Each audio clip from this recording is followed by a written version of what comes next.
എന്താടി നീ വിചാരിച്ചേ? ഇവിടത്തെ പണിക്കാരന്റെ മകനുമായി വിവാഹം കഴിച്ച് സുഖമായി ജീവിക്കാമെന്നോ? ഞാൻ ജീവനോടെ ഇരിക്കുന്ന കാലത്തോളം അത് നടക്കുമെന്ന് നീ പ്രതീക്ഷിക്കേണ്ട. വാശിയോടെ അച്ഛനത് പറയുമ്പോൾ കണ്ണീരോടെ നിൽക്കാൻ മാത്രമേ എനിക്ക് കഴിയുമായിരുന്നുള്ളൂ. പക്ഷേ തന്റെ കണ്ണീര് അവരുടെ വിജയമാണ് എന്ന് അറിയാവുന്നത് കൊണ്ട് തന്നെ അത് അടക്കി വയ്ക്കാൻ കഴിയുന്നതും ശ്രമിക്കുന്നുണ്ടായിരുന്നു. അച്ഛൻ എന്തിനാണ് അച്ഛൻ ഇങ്ങനെ വാശി പിടിക്കുന്നത്? ഇവിടെ ജോലിക്ക് ഹരിയേട്ടന്റെ അച്ഛൻ വരുന്നുണ്ട് എന്ന് കരുതി അവർ മോശപ്പെട്ട ആളുകളാവുന്നത് എങ്ങനെയാണ്? ഹരിയേട്ടന് ഇപ്പോൾ നല്ലൊരു ജോലിയില്ലേ? ഞങ്ങളുടെ വിവാഹം നടത്തി തരുന്നത് കൊണ്ട് അച്ഛൻ എന്താണ് നഷ്ടം? ആ നിമിഷം എന്റെ കണ്ണിലുണ്ടായിരുന്നത് ഹരിയേട്ടൻ മാത്രമായിരുന്നു. എന്താണ് നഷ്ടമെന്നോ? എനിക്ക് നഷ്ടം മാത്രമേ ഉള്ളൂ. ഇന്നലെ വരെ ഇവിടത്തെ പണിക്കാരനായി ഓച്ചാനിച്ച് നിന്ന് എന്നെ മുതലാളി എന്ന് വിളിച്ചവൻ നാളെ ഇവിടെ എന്റെ ബന്ധുവായി വീടിനകത്തേക്ക് കയറി വരുന്നത് എനിക്കിഷ്ടമല്ല. അച്ഛന്റെ മനസ്സിൽ ഇപ്പോഴും പഴയ ജന്മിത്വമാണെന്ന് അറിയാമെങ്കിലും ഇത്രത്തോളമാണെന്ന് അറിയില്ലായിരുന്നു. ഈ രാജവാഴ്ചയും ജന്മിത്വവും ഒക്കെ പണ്ട് കാലത്തായിരുന്നില്ലേ? അന്നല്ലേ വീട്ടിൽ ജോലി ചെയ്യുന്നവരെ അകത്തേക്ക് കയറ്റാതിരുന്നത്? ഇപ്പോൾ അങ്ങനെയൊക്കെ ചിന്തിക്കുന്ന ആളുകളുണ്ടോ? ദേഷ്യവും സങ്കടവും ഒക്കെ നിറഞ്ഞ സ്വരത്തിലാണ് അത് ചോദിച്ചത്. നീ എന്നെ കൂടുതൽ പഠിപ്പിക്കാൻ വരണ്ട. എനിക്കറിയാം എന്ത് വേണമെന്ന്. നിനക്ക് എത്രയും പെട്ടെന്ന് തന്നെ ഒരു കല്യാണം നോക്കാൻ ഞാൻ ശ്രമിക്കുന്നുണ്ട്. നീയായിട്ട് ആരെയും കണ്ടുപിടിക്കേണ്ട. നിനക്ക് വേണ്ടി ഒരാളെ കണ്ടുപിടിക്കാനുള്ള ആരോഗ്യമൊക്കെ ഇപ്പോൾ എനിക്കുണ്ട്. കർശനമായി അത്രയും പറഞ്ഞുകൊണ്ട് അച്ഛൻ എഴുന്നേറ്റ് പോകുമ്പോൾ ദേഷ്യവും സങ്കടവും വാശിയും ഒക്കെ തോന്നുന്നുണ്ടായിരുന്നു എനിക്ക്. പിന്നീട് ഒരു നിമിഷം പോലും ഉമ്മർത്ത് നിൽക്കാതെ നേരെ മുറിയിലേക്ക് കയറിപ്പോയി. കട്ടിലിലേക്ക് ചെന്ന് വീഴുമ്പോൾ സങ്കടം അണപൊട്ടി ഒഴുകുന്നുണ്ടായിരുന്നു. ഹരിയേട്ടൻ അച്ഛനും പറഞ്ഞതുപോലെ ഇവിടുത്തെ പണിക്കാരനായ മാധവൻ മാമയുടെ മകനാണ്. പണിക്കാരൻ എന്ന് പറഞ്ഞാൽ ഇവിടുത്തെ കാര്യസ്ഥനാണ്. പണ്ട് മുതൽക്കേ മാധവൻ മാമയുടെ കൂടെ ഹരിയേട്ടൻ ഇവിടെയൊക്കെ വരാറുണ്ട്. ആളുടെ മുഖത്ത് എപ്പോഴും ഗൗരവം മാത്രമാണ്. ഇവിടെ വന്നാലും മാധവൻ മാമയുടെ കൂടെ ജോലി സ്ഥലത്തിരിക്കും എന്നല്ലാതെ ഒരിക്കൽ പോലും വീട്ടിലേക്ക് കയറി വന്നിട്ടില്ല. ആളോട് കൂട്ടുകൂടാൻ ഞാൻ ശ്രമിച്ചാലും മിക്കപ്പോഴും ഒഴിഞ്ഞു മാറി പോകുകയാണ് പതിവ്. അതിന്റെ പ്രധാന കാരണം എന്റെ ഏട്ടനായിരുന്നു എന്ന് വളരെ വൈകിയാണ് ഞാൻ അറിഞ്ഞത്. ഏട്ടനും ഹരിയേട്ടനും ഒരുമിച്ച് ഒരേ ക്ലാസ്സിൽ പഠിച്ചവരാണ്.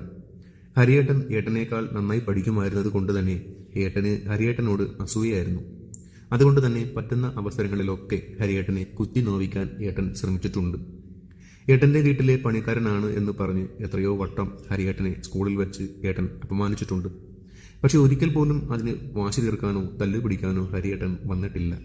എല്ലായ്പ്പോഴും ഞങ്ങളിൽ നിന്നൊക്കെ ഒരു അകലം പാലിക്കുകയായിരുന്നു ആളുടെ പതിവ്. പതിയെ പതിയെ എന്റെ കൗമാര കാലഘട്ടത്തിൽ വെച്ച് എന്റെ പ്രണയം ഹരിയേട്ടനാണെന്ന് ഞാൻ തിരിച്ചറിഞ്ഞു. അയാളില്ലാതെ ഒരു നിമിഷം പോലും തള്ളി നിൽക്കാൻ കഴിയില്ല എന്ന് ഞാൻ ഉറപ്പിച്ചു. ആ പ്രണയം തുറന്നു പറയാൻ പിന്നെയും വർഷങ്ങളെടുത്തു. കൃത്യമായി പറഞ്ഞാൽ ഞാൻ കോളേജിൽ പഠിക്കാൻ ചെന്ന സമയം. ആ സമയത്ത് കോളേജിലെ ഗസ്റ്റ് ലെക്ചറായിരുന്നു ഹരിയേട്ടൻ. അങ്ങോട്ട് ചെന്ന് ഇഷ്ടം പറഞ്ഞപ്പോൾ കണ്ണു പൊട്ടുന്ന ചീത്തയാണ് മറുപടിയായി കിട്ടിയത്. പിന്നെ കുറെ ഉപദേശവും. ഇതൊക്കെ പ്രായത്തിന്റെ പ്രശ്നമാണ്. ഞാനും നീയും തമ്മിൽ ഒരുപാട് അന്തരമുണ്ട്. കുറച്ചു കാലം കൂടി കഴിയുമ്പോൾ ഇതൊക്കെ വെറും തമാശയായി നിനക്ക് തോന്നും. അങ്ങനെ ഹരിയേട്ടന് എന്നെ വേണ്ടെന്ന് വെക്കാൻ 1000 കാരണങ്ങൾ ഉണ്ടായിരുന്നു. പക്ഷേ എനിക്ക് ഹരിയേട്ടൻ തന്നെ മതി എന്ന് പറയാൻ ഒറ്റ കാരണമേ ഉള്ളൂ. ഹരിയേട്ടൻ എന്റെ ജീവശ്വാസമായി മാറിയിരുന്നു. എന്റെ ശല്യം എന്നിട്ടും കുറയുന്നില്ല എന്ന് കണ്ടപ്പോൾ ഹരിയേട്ടൻ എന്നെ അവഗണിക്കാൻ തുടങ്ങി. ആ അവഗണനയും എന്നെ തളർത്തുന്നില്ല എന്നറിഞ്ഞപ്പോൾ പതിയെ പതിയെ ആളുടെ ഭാവം മാറി തുടങ്ങി. ഒരു ദിവസം അമ്പലത്തിൽ പോയി വരുന്ന വഴിക്ക് ഇടവഴിയിലാണ് ഹരിയേട്ടനെ കണ്ടത്. എല്ലാ ദിവസവും ഹരിയേട്ടനെ കാണുമ്പോൾ അങ്ങോട്ട് ഇടിച്ചു കയറി സംസാരിക്കുന്നതാണ് എന്റെ പതിവ്. ഇങ്ങോട്ട് മറുപടി ഒന്നും കിട്ടിയില്ലെങ്കിലും എനിക്ക് പറയാനുള്ളതൊക്കെ ഞാൻ പറഞ്ഞു തീർക്കാറുണ്ട്. പക്ഷെ ഇത്തവണ പതിവ് തെറ്റിച്ച് ഹരിയേട്ടൻ എന്നോട് സംസാരിക്കാൻ ശ്രമിച്ചു. ശ്രീ, നിനക്ക് എന്നോട് തോന്നിയ ഇഷ്ടം വെറുമൊരു തമാശയാണ് എന്നാണ് ഞാൻ കരുതിയിരുന്നത്. പക്ഷെ അതങ്ങനെയല്ല എന്ന് എനിക്കിപ്പോൾ ബോധ്യമുണ്ട്. നിന്റെ ഉള്ളിൽ ഞാൻ കയറിക്കൂടുന്നതിനും ഒരുപാട് മുൻപേ തന്നെ എൻ്റെ ഉള്ളിൽ നീ സ്ഥാനമുറപ്പിച്ചതാണ്. എന്നിട്ടും നമ്മൾ തമ്മിലുള്ള അന്തരത്തെ ഓർത്ത് മാത്രമാണ് ഞാനത് മറച്ചു വച്ചത്. പിന്നെ നിന്റെ ഇഷ്ടം എത്രത്തോളം ജെനുവിനാണ് എന്നറിയില്ലല്ലോ. പക്ഷെ ഇപ്പോൾ എനിക്ക് ഉറപ്പുണ്ട്, നീ എന്നെ ഒരുപാട് ഇഷ്ടപ്പെടുന്നു. അതേ ഇഷ്ടമല്ലെങ്കിൽ അതിനേക്കാൾ ഒരുപാട് മേലെ ഇഷ്ടം എനിക്ക് നിന്നോടുണ്ട്. ഇപ്പോഴും എൻ്റെ മനസ്സിലുള്ള ഒരു സംശയം നിന്നെ എനിക്ക് കിട്ടുമോ എന്നുള്ളതാണ്. ഹരിയേട്ടൻ അത് പറയുമ്പോൾ ഈ ഭൂമിയിലും ആകാശത്തിലുമല്ല ഞാൻ എന്നൊരവസ്ഥയിലായിരുന്നു. എൻ്റെ ആഗ്രഹങ്ങളെ ഒന്നും എൻ്റെ അച്ഛൻ എതിർക്കാറില്ല ഹരിയേട്ട. എന്തൊക്കെ സംഭവിച്ചാലും ഹരിയേട്ടനല്ലാതെ മറ്റാരും എൻ്റെ ജീവിതത്തിൽ ഉണ്ടാവില്ല. അന്ന് ഞാൻ ആ വാക്ക് പറയുമ്പോൾ അത് മനസ്സിൽ ഉറപ്പിക്കുക കൂടിയായിരുന്നു ഞാൻ. അന്നു മുതൽ ഞങ്ങളുടെ പ്രണയകാലമായിരുന്നു. നാട്ടിലോ വീട്ടിലോ ആരും അറിയാതെ ഞങ്ങൾ അത് കാത്തു സൂക്ഷിച്ചു. പക്ഷേ എല്ലാ കാലവും രഹസ്യം മൂടി വയ്ക്കാൻ പറ്റില്ലല്ലോ. ഞങ്ങളുടെ കാര്യത്തിലും അത് തന്നെ സംഭവിച്ചു. എങ്ങനെയാണ് എന്നറിയില്ല, ഞങ്ങളുടെ ബന്ധത്തിനെക്കുറിച്ച് വീട്ടിൽ അറിഞ്ഞു. ഏട്ടൻ്റെ ഏതോ സുഹൃത്തുക്കൾ വഴി അറിഞ്ഞു എന്നാണ് പറയപ്പെടുന്നത്. അതിൻ്റെ ബാക്കി പത്രമാണ് താഴെ നേരത്തെ കണ്ടത്.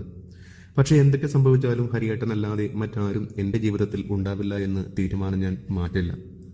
അതുകൊണ്ട് തന്നെയാണ് പഠിക്കാനെന്ന് പറഞ്ഞ് നാട്ടിൽ നിന്നും ഒരുപാട് ദൂരേക്ക് ഞാൻ അഡ്മിഷൻ എടുത്തത്. കണ്ണകന്നാൽ മനസ്സകലും എന്നുള്ള തിയറിയിൽ വിശ്വസിക്കുന്നത് കൊണ്ടായിരിക്കാം അച്ഛനും ഏട്ടനും ഒക്കെ അത് സന്തോഷമുള്ള വാർത്തയായിരുന്നു. ഇന്ന് വർഷങ്ങൾക്ക് ഇപ്പുറം ഞാൻ തറവാട്ടിലേക്ക് കാലുകുത്തുമ്പോൾ എല്ലായിടത്തും എല്ലാവർക്കും ഒരുപാട് മാറ്റങ്ങൾ വന്നിട്ടുണ്ട്. പഠിക്കാനായി പോയ ഞാൻ പഠനം കഴിഞ്ഞ് ജോലിയുമായി ആ നഗരത്തിൽ തന്നെ കൂടിയപ്പോൾ എൻ്റെ തീരുമാനം എന്താണെന്ന് വീട്ടുകാർ മനസ്സിലാക്കിയിട്ടുണ്ടായിരുന്നു.